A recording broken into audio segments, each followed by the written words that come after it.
Students, आज का हमारा टॉपिक है हमारे इस्तेमाल की अशिया, सब्सटेंसेस इन डेली यूज। जमा शशों के लिए मजमून है हमारा साइंस। मैं हूं आपकी मौलमा Ansari Asma Ruqaiya Mohammad Qais from MCGM online virtual class Mumbai. प्यारे बच्चों, इस सबक के फर्स्ट पार्ट में आप लोगों ने सीखा कि हम कुदरती और इंसान की बनाई हुई अशिया का इस्तेमाल करते हैं। दस्तयाब कुदरती अशिया पर मुख्तलिफ अमल के नतीजे में बनाई जाने वाली अशिया को इंसान की बनाई हुई अशिया कहते हैं। इंसान की बनाई हुई अशिया की तादाद बहुत ज़्यादा है। इसकी वजह यह है कि इंसान ने अपने मुख्तलिफ ज़रूरियात को पूरा करने के लिए कुछ कुदरती अशिया इस्तेमाल करते हुए इस पर मुख्तलिफ अमल करके बेशुमार नई अशिया तैयार की हैं।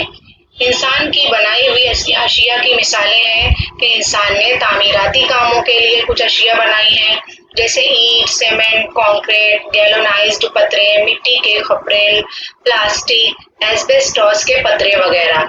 इसी तरह इंसान ने अपनी सहूलत के लिए लिखाई के लिए प्लास्टिक और धातुओं से बनने वाले कलम, पेंसिल, कागज, बयाजें वगैरह बनाई हैं।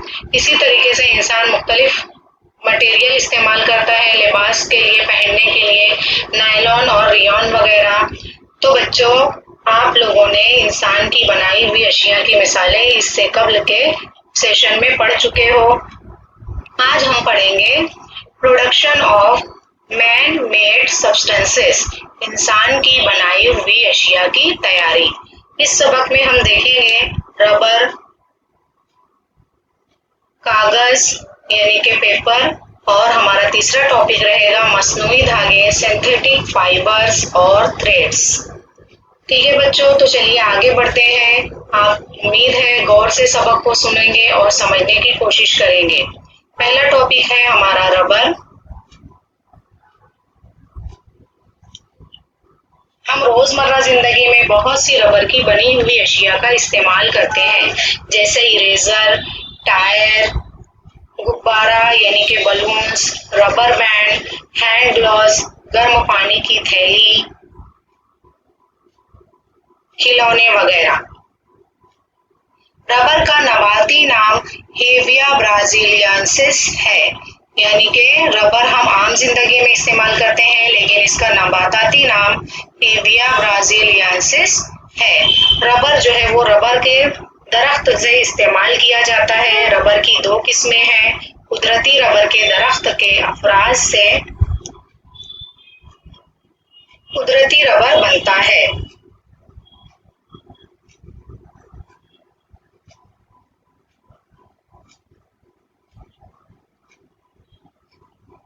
ये देखिए बच्चों, आप लोगों के स्क्रीन पर रबर के दरख्त को बताया गया है। तो रबर की छाल काट करके उसके अफराज से कुदरती रबर बनता है। इस अफराज को लेटेक्स कहते हैं। इसका रंग सफेद और इसकी मखसूस बू होती है। रबर का इस्तेमाल बहुत ज्यादा होता है। रबर से बहुत सारी चीजें बनती हैं जो हम रोजमर्रा जिंदगी में इस्तेमाल करते हैं। वोल्कनाइजेशन ऑफ रबर, रबर की तैयारी का ये एक खास अमल है। इस तरीके में रबर को गंधक यानी कि सल्फर के साथ मिलाकर 3-4 घंटे गर्म किया जाता है। रबर में सख्ती पैदा करने के लिए गंधक मिलाया जाता है। रबर के इस्तेमाल के लिहाज से इसमें गंधक का तनासुब मुख्तलिफ होता है। इस अमल को वोल्कनाइजेशन कहते हैं। तो बच्चों, समझ में आया आपको? रबर जो कुदरती तौर पर हासिल किया जाता है उसको इस्तेमाल के काबिल बनाने के लिए वोल्कनाइजेशन का अमल किया जाता है, ताकि रबर से मुख्तलिफ किस्म की अशिया बनाई जा सके। देखिए बच्चों, आप लोगों की स्क्रीन पर दिखाई दे रहा है एक साइंटिस्ट है, इसका नाम है चार्ल्स गुडईयर। चार्ल्स गुडईयर के हाथ से रबर और गंधक का आमेजा गलती से जलते हुए स्टोव पर गिर गया। स्टोव बुझने के बाद उसने देखा कि ज़बर ज़्यादा सख्त और उसकी लचक कम हो गई है। यही तजुर्बा बाज़ाब्ता तरीके से करके इसने वल्कनाइजेशन की दरियाफ्त की। इस अमल की वजह से रबर में सख्ती बढ़ती है और लचक कम होती है। इसका इस्तेमाल मोटर गाड़ियों के टायर बनाने में किया जाता है। इस किस्म के रबर से बने टायर की वजह से नकल व हमल के ज़राए की सहूलतों में इजाफा हुआ है। रबर के दरख्त सबसे पहले ब्राजील में दरियाफ्त किए गए। बाद में ये दरख्त दूसरे ममालिक में लगाए जाने लगे। भारत में केरला में रबर की पैदावार सबसे ज्यादा होती है।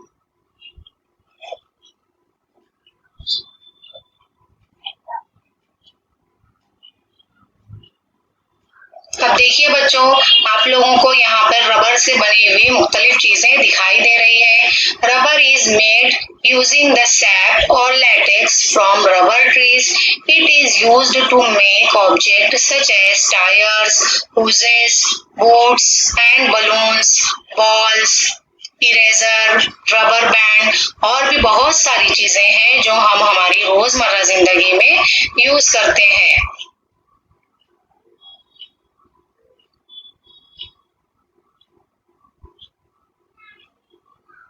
इसके बाद का हमारा टॉपिक है कागज। कागज को कहते हैं पेपर।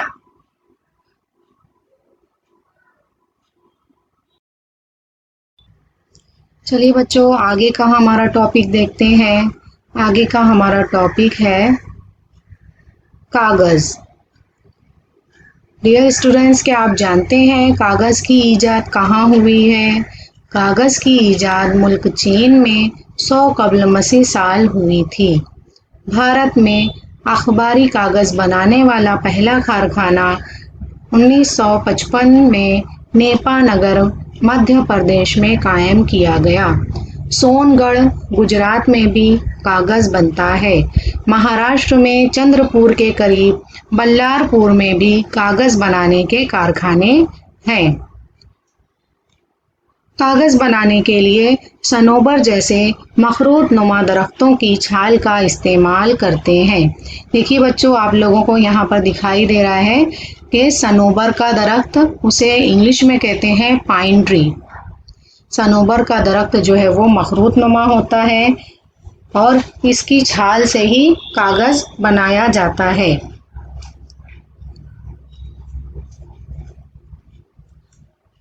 कागज की तैयारी।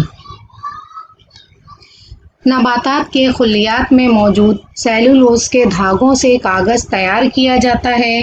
घास, लकड़ी, कपड़ों के टुकड़े और रद्दी कागज जैसी अशिया के सेलुलोज धागे एक दूसरे में उलझे होने की वजह से उनका एक जाल तैयार होता है। इस जाल से बनने वाली शय कागज है। ये देखिए, कागज तैयार करने वाली मशीन। इस मशीन के जरिए आज की टेक्नोलॉजी के ज़माने में कागज़ तैयार किया जाता है। कागज़ बनाने का अमल। कागज़ बनाने के लिए सनोबर जैसे मखरूत नुमा दरख्तों के तनों की छाल निकालकर उनके बारीक टुकड़े और मखसूस कीमियाई मादों का आमेज़ा काफ़ी अरसे तक भीगने के लिए रखा जाता है, जिसके नतीजे में एक लुगदी सी तैयार हो जाती है। कीमियाई अमल के नतीजे में इस लुगदी का रेशेदार मादा अलग हो जाता है। इसमें कुछ रोगनियात मिलाकर इसे रोलर पर से गुजारा जाता है। लुगदी रोलर पर आगे बढ़ती है और खुश्क होकर कागज की शक्ल में लिपटती जाती है। देखिए, यहाँ पे आप लोगों को पूरी स्टेप्स बताई गई हैं कि कागज किस तरीके से बनता है। सबसे पहले तो दरख्त के तने काटे जाते हैं, उससे तनों की छाल निकाली जाती है। फिर तनों की छाल निकालकर रोगनकारी की जाती है। इसके बाद जो छाल है उसके बारीक बारीक टुकड़े करके उसकी लुगदी तैयार की जाती है। लुगदी तैयार करने से क्या होता है कि कीमियाई अमल के नतीजे में लुगदी का रेशेदार मादा अलग हो जाता है और उसमें रोगनियात मिलाकर उसे रोलर पर से गुजारा जाता है। लुगदी रोलर पर आगे बढ़ती रहती है और खुश्क होकर कागज के रोल बनते जाते हैं। आगे देखेंगे बच्चों, देखिए यहाँ पर आप लोगों को इंग्लिश में बताया गया है कि किस तरह कागज तैयार करने का अमल होता है। सबसे पहले जो ट्री होता है, दरख्त होता है, उसके तने काटे जाते हैं। Wood trunk, wood tissues, wood fibre, cell wall structure, regular paper और ट्रांसपेरेंट पेपर।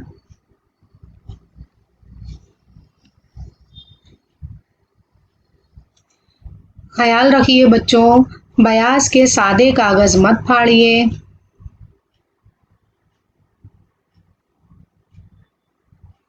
कोरे कागजात के साथ पुरानी बयाजों को रद्दी में मत डालिए।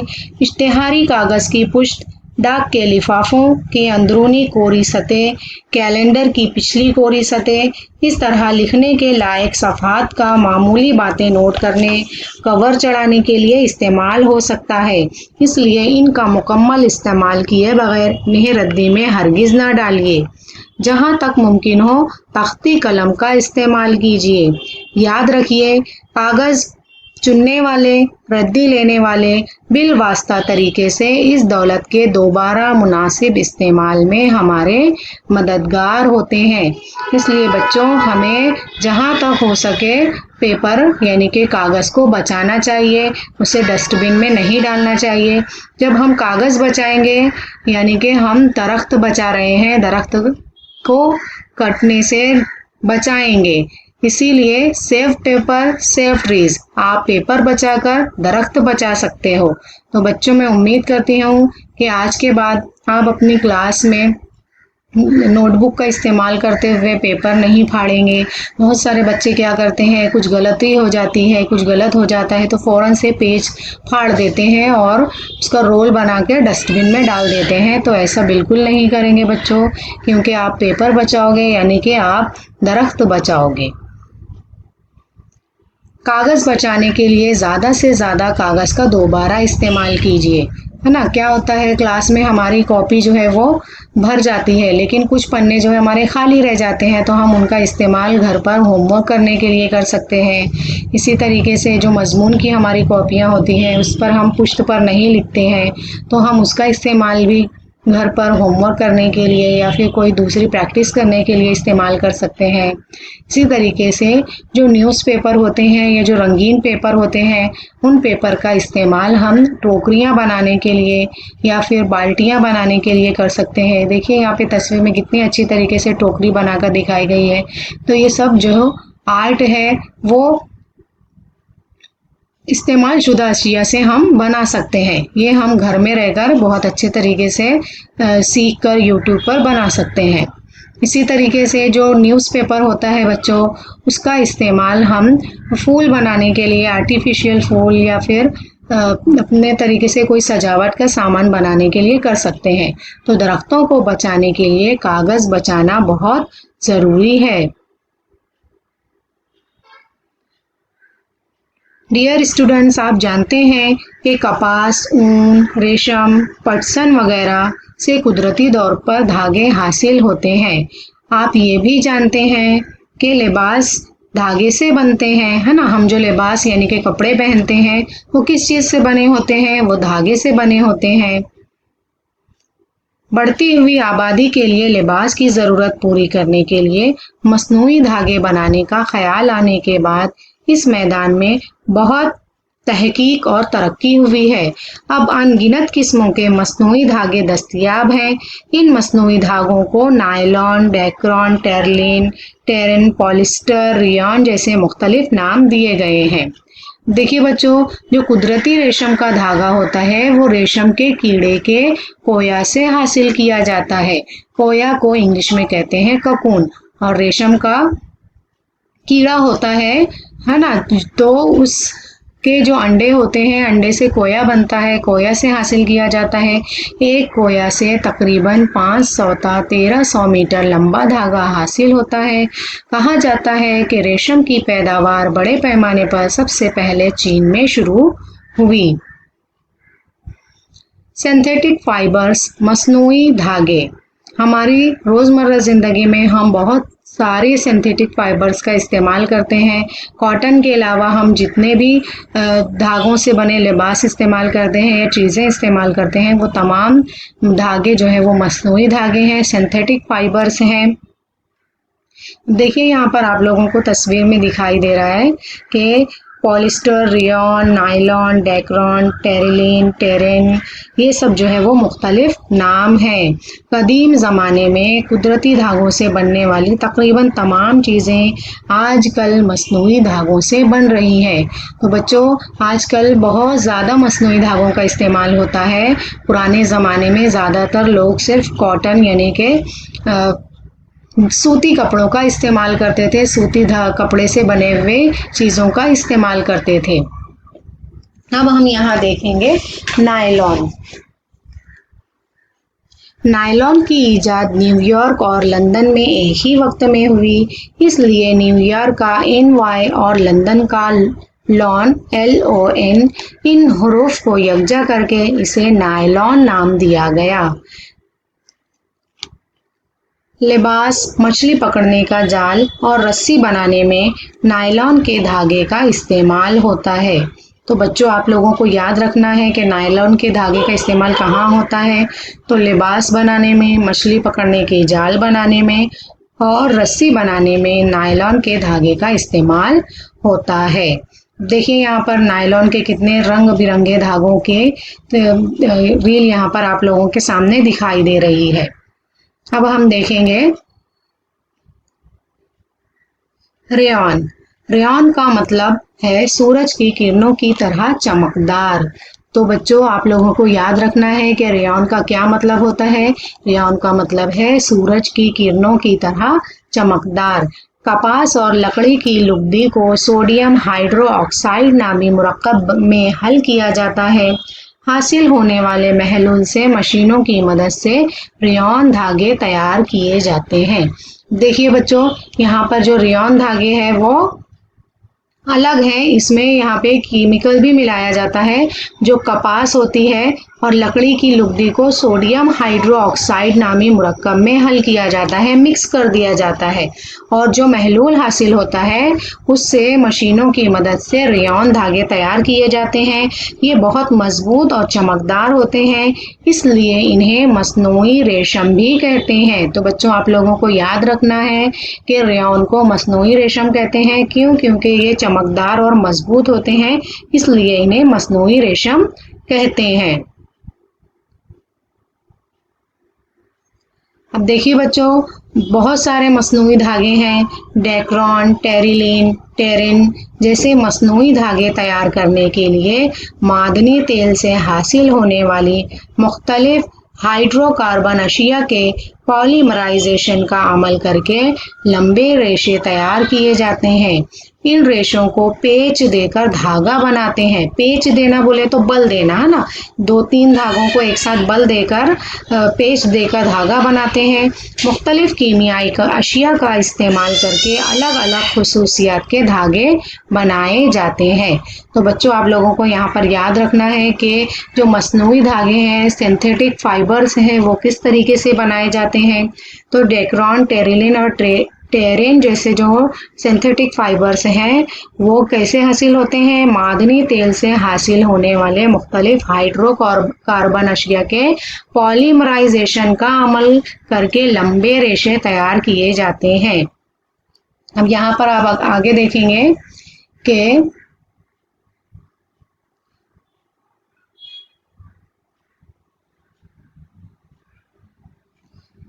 हाइड्रोकार्बन किसे कहते हैं? हाइड्रोकार्बन जो होता है मादनी तेल से हासिल होने वाला जुज होता है। जो मादनी तेल है, जो मुख्तलिफ मादनियात की कानों से हासिल किया जाता है, उसे कहेंगे हम हाइड्रोकार्बन। और पॉलीमराइजेशन एक छोटे जुज का एक साथ जुड़कर एक सालिम जंजीर बनाना। बच्चों, इसके बारे में आप अगली जमात में बहुत तफसील से पढ़ोगे। यहाँ पर हमें सिर्फ इतना मतलब समझ लेना है कि पॉलीमराइजेशन का मतलब होता है एक छोटे जुज का एक साथ जुड़कर एक सालिम जंजीर बनाना, यानी कि कसीर सालमी तरकीब। अब उसके बाद हम देखेंगे मसनूई धागों की खूबियां।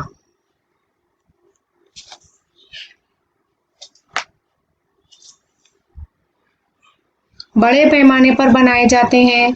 मसनूई धागे जो हैं वो बड़े पैमाने पर बनाए जाते हैं। मसनूई धागों की कीमत कम होती है। मसनूई धागे बहुत मजबूत होते हैं। मसनूई धागे लंबे अरसे तक इस्तेमाल होते हैं, मतलब जल्द पुराने नहीं होते, फटते भी नहीं हैं।